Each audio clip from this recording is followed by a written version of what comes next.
Assalamualaikum warahmatullahi wabarakatuh. Halo praktikan optimasi industri tahun 2025. Selamat datang di modul 7 mengenai teori Markov Chain. Jadi, pada modul 7 ini, kalian akan belajar mengenai apa itu definisi Markov Chain, metode-metode dalam Markov Chain, karakteristik Markov Chain, matriks probabilitas transisi, brand switching, serta market share. Kemudian, akan dilanjutkan pengerjaan soal modul mengenai brand switching dan market share menggunakan metode Markov Chain dan dilakukan running software menggunakan software POM2M. Kemudian di bagian terakhir akan dijelaskan mengenai tugas pendahuluan yang akan kalian kerjakan. Selanjutnya, pada section 1 akan dilakukan pemaparan materi mengenai teori Markov Chain. Yang pertama yaitu definisi Markov Chain. Markov Chain sendiri adalah fenomena terhadap waktu dengan kejadian di masa lalu tidak memiliki pengaruh pada masa yang akan datang jika masa sekarang diketahui. Dalam proses Markov Chain, ada suatu masa ketika dia menuju kondisi stabil ketika nilai matriks peluang selalu bernilai tetap, di mana kondisi ini juga disebut sebagai kondisi steady state. Dari pengertian ini dapat dituliskan ke dalam persamaan matematis sebagai berikut, di mana Kn atau peluang kejadian pada periode Kn itu sama dengan probabilitas transisi yang disimbolkan dengan X dikalikan dengan peluang kejadian ke N-1 atau satu periode sebelumnya. Adapun metode-metode dalam Markov chain, yaitu ada rantai Markov discrete dan rantai Markov continue. Rantai Markov discrete merupakan salah satu proses Markov chain dengan perubahan himpunan proses pada waktu terjadi pada keadaan tertentu. Sehingga himpunan prosesnya dituliskan dalam matriks probabilitas transisi satu langkah, di mana metode inilah yang akan digunakan pada modul 7 ini untuk menyelesaikan persoalan terkait brand switching dan market share. Adapun metode yang kedua yaitu rantai Markov continue merupakan salah satu metode Markov chain yang perubahan himpunan proses pada waktu T-nya itu berkelanjutan atau continue sehingga himpunan prosesnya tidak dituliskan dalam bentuk probabilitas transisi melainkan dalam bentuk limit peluang. Adapun karakteristik dari Markov chain sendiri yang terdiri dari syarat Markov chain dan langkah penyelesaian. Syarat Markov chain ini merupakan syarat yang harus dipenuhi dalam melakukan analisis menggunakan metode Markov chain. Yang pertama yaitu jumlah probabilitas transisi untuk suatu keadaan awal dari sistem bernilai 1. Yang kedua, probabilitas tersebut berlaku untuk semua partisipan dalam sistem. Yang ketiga, probabilitas transisi konstan sepanjang waktu. Dan yang terakhir, kondisi yang terjadi merupakan kondisi independen sepanjang waktu. Selanjutnya ada langkah penyelesaian. Karena kita menggunakan metode rantai Markov discrete, maka langkah pertama yaitu membuat matriks transisi dari probabilitas yang didapatkan. Yang kedua, kita mengoperasikan perkalian matriks dari probabilitas waktu sebelumnya dengan matriks transisi. Dan yang terakhir, melakukan pengulangan pada proses yang sama hingga mencapai probabilitas yang ingin dicapai. Selanjutnya ada matriks probabilitas transisi, yang mana merupakan bentuk matriks yang berisi informasi perpindahan sistem atau elemen dari satu state ke state lainnya dan sering dikenal dengan istilah matriks stokastik karena memiliki peluang transisi yang tidak bergantung pada waktu, di mana state ini merujuk pada suatu keadaan dalam rantai Markov yang berbentuk vektor. Kemudian, ada pun syarat-syarat yang harus dipenuhi agar suatu matriks itu bisa disebut sebagai matriks probabilitas transisi. Yang pertama, elemen matriks harus bernilai positif. Jadi nilai P11 sampai PMM itu harus bernilai positif. Jika ada satu nilai yang dia negatif, maka dia tidak bisa disebut sebagai matriks probabilitas transisi. Kemudian ada jumlah elemen dalam satu baris berjumlah satu. Jadi jumlah dari P11 sampai PM1 itu jumlahnya harus satu. Jika tidak, maka dia tidak memenuhi syarat untuk dikatakan sebagai matriks probabilitas transisi. Selanjutnya, kita akan masuk ke dalam materi brand switching. Jadi, apa itu brand switching? Brand switching atau perpindahan konsumen merupakan keputusan konsumen untuk membeli merek produk yang berbeda dari yang sebelumnya atau dari merek produk yang biasanya mereka beli. Brand switching ini biasanya terjadi pada produk yang sama jenisnya. Contohnya, suatu konsumen setiap bulan atau biasanya mereka membeli ayam atau fried chicken di brand KFC. Kemudian pada periode selanjutnya dia tiba-tiba memutuskan untuk membeli ayam di brand McD. Maka fenomena ini disebut sebagai brand switching atau perpindahan konsumen dari satu brand ke brand lainnya. Dan yang terakhir kita akan membahas mengenai market share atau pangsa pasar. Jadi market share ini itu kemampuan suatu perusahaan dalam menguasai suatu pasar dilihat dari perbandingan antara penjualan perusahaan dengan keseluruhan penjualan di industri, di mana market share ini menggambarkan posisi perusahaan di dalam pasar persaingan, bisa sebagai market leader, challenger, follower, atau market niche. Baik, pemaparan materi mengenai teori Markov chain sudah selesai. Sekarang kita masuk ke section 2, yaitu mengenai soal modul. Jadi pada modul, ada soal modul mengenai brand switching dan market share, yaitu terjadi persaingan ketat antara 5 merek ice cream yang cukup dikenal oleh masyarakat, yaitu Walls, Campina, Ice, Glico Wings, dan Indofood. Sebuah penelitian dilakukan analisis guna mempelajari pola konsumsi dari konsumen, serta memprediksi pangsa pasar di masa mendatang. Dari hasil survei selama 2 periode berturut-turut, didapatkan data perpindahan konsumen dari satu merek ke merek lainnya yang disajikan pada tabel di bawah ini. Jadi, pada tabel berikut, disajikan data perpindahan konsumen dari periode satu ke periode kedua, di mana pada merek Wolf ini, pada periode satu terdapat 370 orang dari 1.600 orang yang disurvei itu memilih merek Wolf. Kemudian pada periode kedua, dilakukan survei lagi dan didapatkan ada 390 orang yang memilih merek Walls.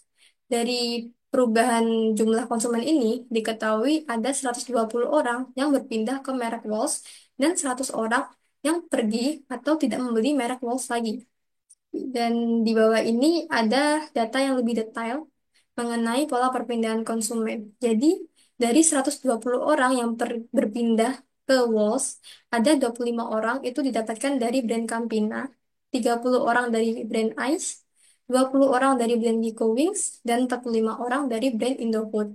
Kemudian, dari 100 orang yang meninggalkan Walls, ada 20 orang yang pergi ke brand Campina, ada 25 orang yang pergi ke brand Aice, 35 orang pergi ke brand Glico Wings, dan 20 orang pergi ke Indofood. Begitupun seterusnya. Dari tabel tersebut, tentukanlah hal-hal berikut ini. Yang pertama, yaitu persentase pangsa pasar tiap masing-masing merek produk tersebut pada 3 periode mendatang. Yang kedua, tentukanlah periode berapa yang terjadi kondisi steady state dan nilai probabilitasnya. Dan yang terakhir adalah lakukan analisis pangsa pasar atau market share dari tiap merek produk tersebut. Pemaparan soal modul telah selesai, kita masuk ke section ketiga, yaitu running software menggunakan software POM-QM. Baik, langkah pertama untuk menyelesaikan persoalan menggunakan metode Markov chain, yaitu dengan menentukan nilai matriks probabilitas transisi dan nilai initial probability menggunakan Excel.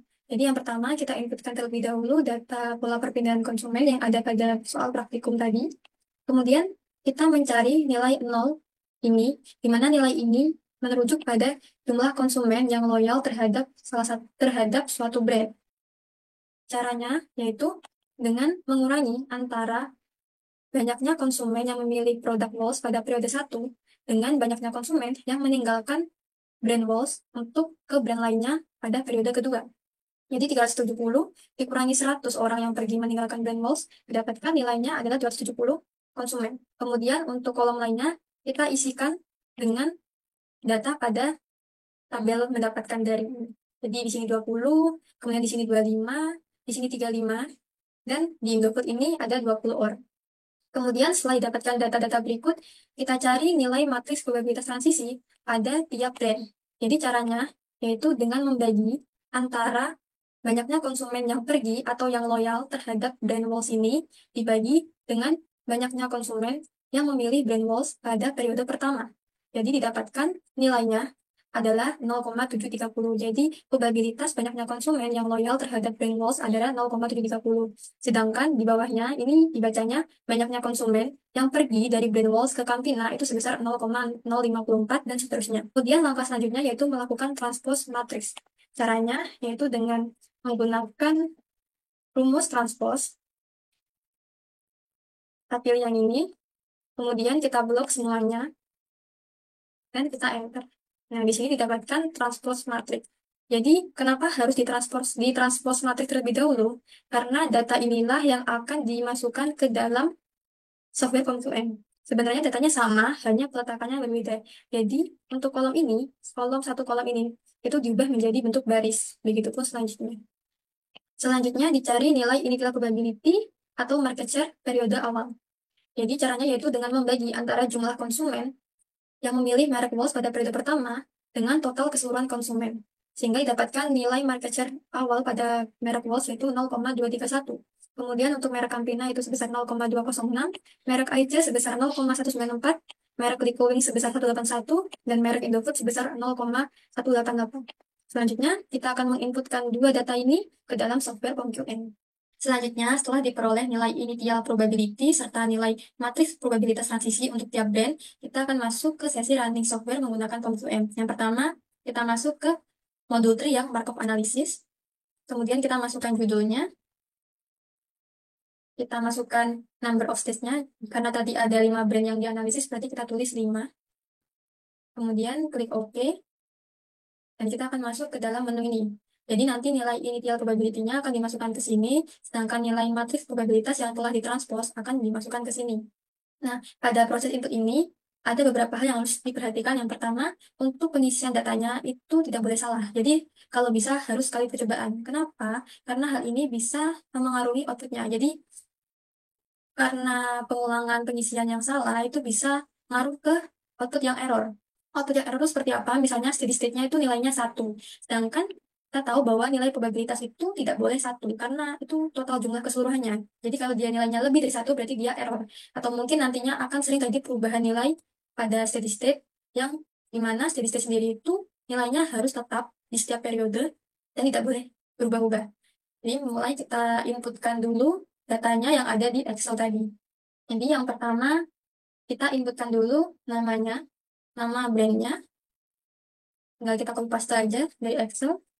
Nah, nanti untuk yang di bagian header row-nya ini akan mengikuti yang bagian kolom ini. Jadi cukup sekali pengisian. Kemudian kita lakukan pengisian untuk initial probability-nya dulu. Kita input secara manual ya. Jadi jangan langsung di copy paste. Kenapa? Karena kita hanya perlu mengambil 3 angka di belakang koma. Kalau kita copy paste langsung dari Excel, nanti di sininya itu akan masuk semua desimalnya di belakang-belakang koma ini. Nanti ini akan berpengaruh ke pencarian steady state yang cukup sulit dan periodenya akan sangat lama. Seperti itu. Jadi kita masukkan nilainya. Caranya itu kita awali dengan titik, kemudian kita masukkan angkanya. Jadi jangan menggunakan 0 ataupun koma, karena nanti bisa error. Selanjutnya, untuk yang matriks ini, sebelum menginput, karena tadi sudah diingatkan untuk pengisian hanya sekali, dan tidak boleh ada kesalahan dalam pengisian, sehingga kita akan coba dulu pengisiannya di Excel untuk melihat apakah data yang kita inputkan nanti sudah bernilai 1. Jadi karena ini yang diambil cuma 3 angka di belakang koma, maka akan ada kemungkinan terjadinya jumlahnya itu tidak 1, karena yang diambil hanya 3 angka di belakang koma. Sehingga di sini akan dilakukan perubahan terhadap beberapa angka. Misalnya ini tadi awalnya 0,730. Nah, sama ini antara data yang di bawah ini sama data yang ini. Di sini nilainya 1,001. Nah, ini tidak boleh karena nanti akan menyebabkan softwarenya error ataupun outputnya yang rada ngaco. Jadi harus disesuaikan karena dia lebihnya 0,001. Jadi kita kurangi yang sini, kita kurangi 1, hasilnya 1. Begitupun yang lainnya. Jadi harus dicoba dulu di Excel sebelum diinputkan agar ketika penginputan tuh tidak terjadi kesalahan. Di sini kita bisa tinggal copy paste karena ini udah 3 angka di belakang koma dan tidak ada angka lagi di belakangnya. Kan kita copy paste di sini. Nah, ini kan tidak ada komanya ya. Jadi kita harus nulis sendiri komanya. Di sini kita sesuaikan saja komanya. Kita pakai titik untuk koma dan tidak perlu menambahkan 0 di depannya. Kita hapus 0-nya 1 dan kita tambahin titik seperti ini.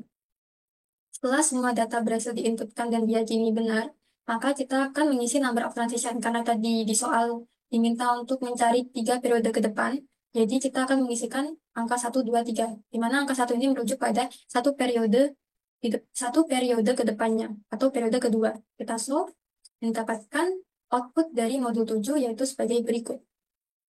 Output untuk market share periode kedua pada tiap brand. Nanti yang akan dianalisis adalah yang bagian ending probability. Kemudian kalau akan mencari periode selanjutnya, itu bisa tinggal dinaikkan saja atau diganti angkanya.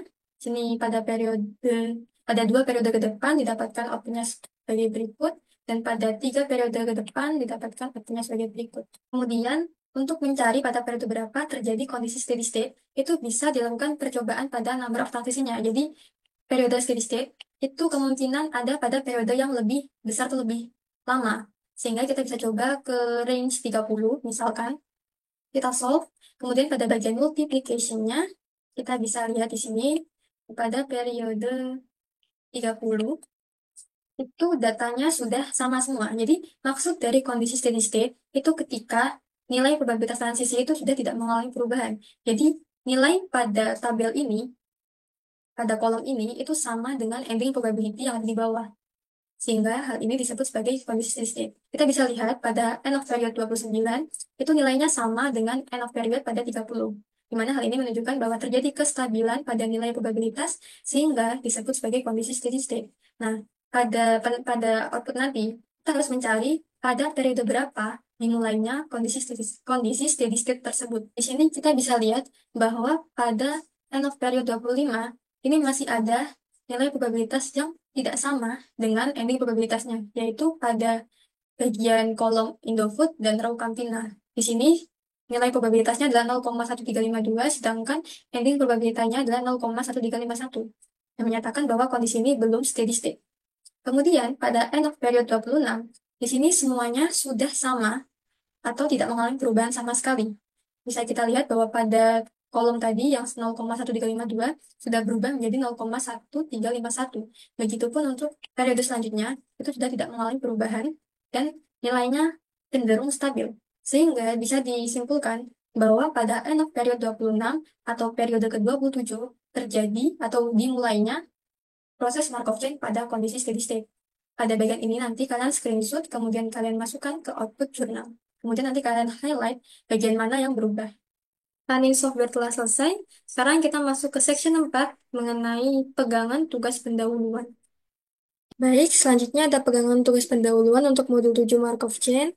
Untuk covernya masih sama seperti modul-modul sebelumnya.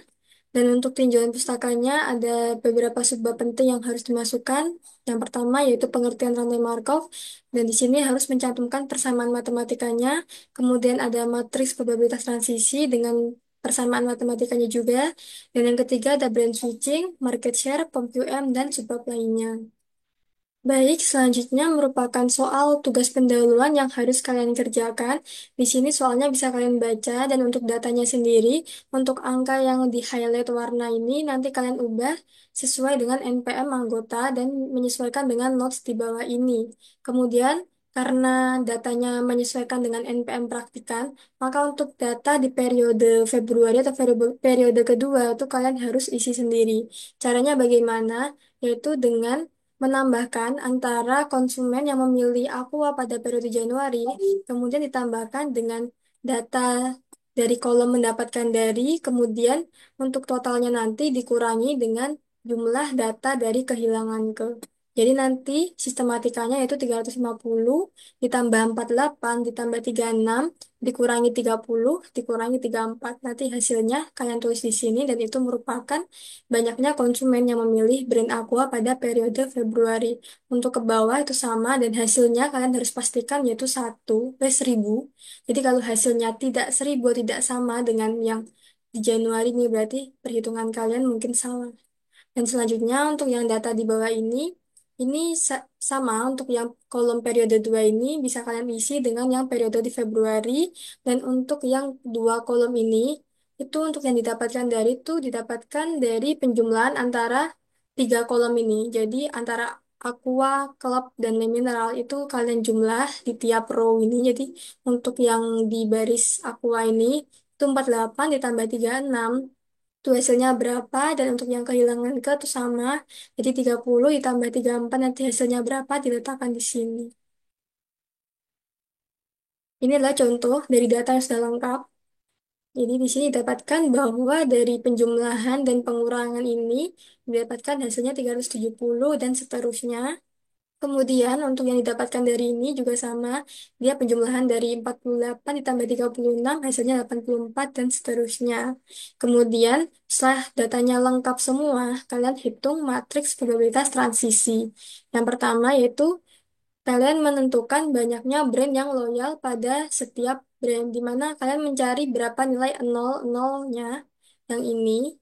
Kemudian caranya yaitu dengan mengurangi antara Banyaknya konsumen yang memilih brand pada periode satu dikurangi dengan banyaknya konsumen yang meninggalkan brand tersebut. Contohnya ini untuk brand Aqua, banyaknya konsumen yang memilih Aqua pada periode satu sebanyak 350, kemudian dia dikurangi dengan banyaknya orang atau konsumen yang meninggalkan Aqua.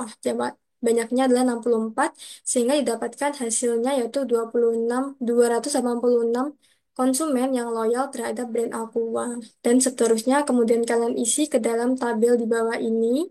Dan jangan lupa untuk yang bagian apa namanya, untuk yang konsumen yang loyal ini kalian highlight dengan warna sesuai map.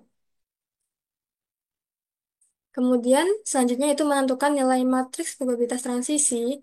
Caranya yaitu data yang ada di tabel ini itu kalian bagi dengan total dari setiap kolom. Jadi misal untuk yang Aqua ini, yang loyal kan ada 286, kemudian dibagi dengan total dari kolom Aqua itu ada 350, hasilnya yaitu 0,817. Begitupun yang klub dan Limineral. Dan pastikan untuk tiap kolom ini nanti hasilnya harus satu. Jadi kalau misal hasilnya lebih dari satu atau kurang dari satu, berarti ada kesalahan perhitungan dan harus kalian terus cek lagi. Setelah itu, setelah didapatkan nilai matriks probabilitas transisi, kalian hitung nilai initial probability atau market share awal, di mana market share awal ini berarti market share pada periode Januari. Yang mana caranya yaitu dengan membagi antara nilai atau banyaknya orang yang memilih Aqua pada periode satu atau Januari dibagi dengan total dari kolom periode satu tersebut. Jadi di sini misal Aqua itu yang memilih ada 350 dibagi dengan total seluruh konsumen yang melakukan survei itu ada 1000 didapatkan 0,350 dan seterusnya. Kemudian untuk totalnya sendiri juga harus satu karena syarat dari matriks probabilitas transisi itu harus bernilai satu. Selanjutnya yaitu menghitung market share. Jadi karena di perintahnya mencari tiga market share mendatang, berarti yang harus dicari adalah periode kedua, tiga, dan empat. Yang caranya yaitu dengan menggunakan persamaan Markov chain, yaitu dengan cara mengalihkan antara matriks probabilitas transisi dengan initial probability atau market share periode sebelumnya, di mana karena yang dicari periode kedua, maka initial probability yang digunakan adalah market share pada periode satu. Di sini kalian bisa melakukan perkalian matriks atau perkalian silang untuk yang belum tahu caranya, yaitu dengan cara seperti note di samping ini, yaitu 0,817 itu dikali dengan 0,350. Kemudian 0,150 itu dikali 0,320 dan 0,109 dikali 0,330.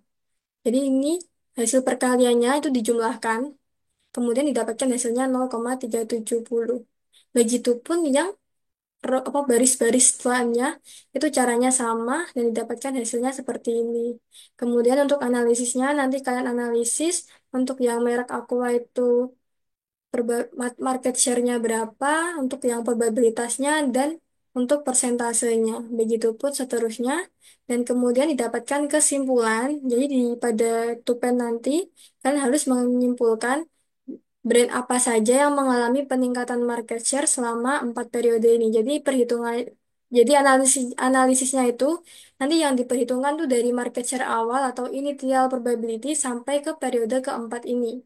Jadi didapatkan di sini yang mengalami peningkatan itu adalah Aqua dengan persentasenya sebanyak ini, dan yang mengalami penurunan itu ada 3 brand yaitu Club dan Mineral sebesar ini serta ini. Baik, sekian pemaparan materi mengenai Markov Chain. Terima kasih telah menyaksikan video modul 7 ini dengan baik. Sampai jumpa di praktikum modul 7.